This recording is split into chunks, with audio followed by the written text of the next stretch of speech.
લોકમત ન્યૂઝમાં આપનું સ્વાગત છે। દર વર્ષની જેમ આ વર્ષે પણ 14મી એપ્રિલે ફાયર સર્વિસ ડે નિમિત્તે દુર્ઘટનામાં શહીદ થયેલા ફાયર કર્મચારીઓને શ્રદ્ધાંજલિ આપવામાં આવશે। Vadodara fire and emergency department દ્વારા આ કાર્યક્રમને ધ્યાનમાં રાખીને ખાસ તૈયારીઓ કરવામાં આવી રહી છે, જેના ભાગરૂપે આજે રિહર્સલનું આયોજન કરવામાં આવ્યું હતું। ફાયર અધિકારી અમિત ચૌધરીએ જણાવ્યું હતું કે 16 માર્ચથી જ પરેડ અને અન્ય કાર્યક્રમોની તૈયારીઓ શરૂ કરી દેવામાં આવી છે। દર વર્ષે સમગ્ર દેશમાં 14 થી 21 એપ્રિલ દરમિયાન ફાયર સર્વિસ વીક ઉજવવામાં આવે છે। આ સમયગાળા દરમિયાન 1944ની બોમ્બે પોર્ટ દુર્ઘટનામાં શહીદ થયેલા ફાયર કર્મચારીઓને યાદ કરવામાં આવે છે, સાથે જ જનજાગૃતિ માટે મોક ડ્રીલ, તાલીમ કાર્યક્રમો અને આગથી બચવાના ઉપાયો વિશે માર્ગદર્શન આપવામાં આવશે। અઠવાડિયાને સુરક્ષા સપ્તાહ તરીકે ઉજવીને લોકોને આગ અને ધુમાડાથી બચવાના મહત્વપૂર્ણ સંદેશો આપવામાં આવશે।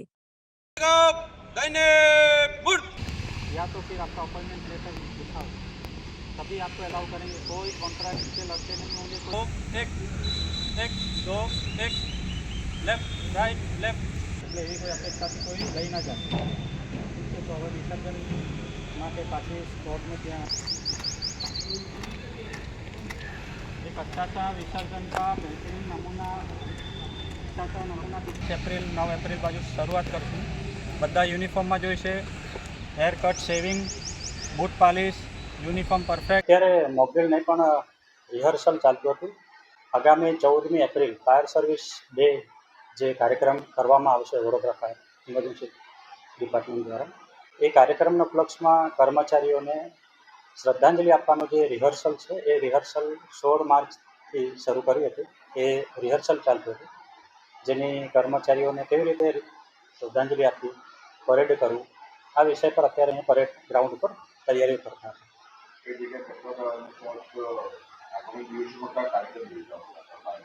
આ ખાસ 14મી એપ્રિલથી 21 એપ્રિલ એટલે દર વર્ષે આખા ભારતમાં fire service day, fire service week તરીકે ઉજવવામાં આવતું હોય છે, કરવામાં આવતું હોય છે।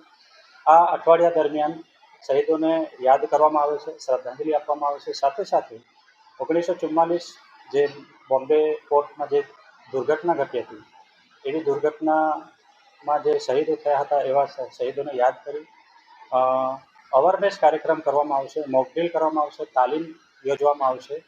જનજાગૃતિ અવેરનેસ, ખાસ કરીને જીવન સુરક્ષા, અગ્નિ નિવારણ, આગથી કેવી રીતે બચવું, ધુમાડાથી કેવી રીતે બચવું, એવા બધા વિવિધ વિષયોને ધ્યાનમાં લઈ એક અઠવાડિયું અમે સુરક્ષા સપ્તાહ તરીકે ઉજવશું અને એના ઉપલક્ષમાં આજે અહીંયા રિહર્સલ કરવામાં આવ્યું।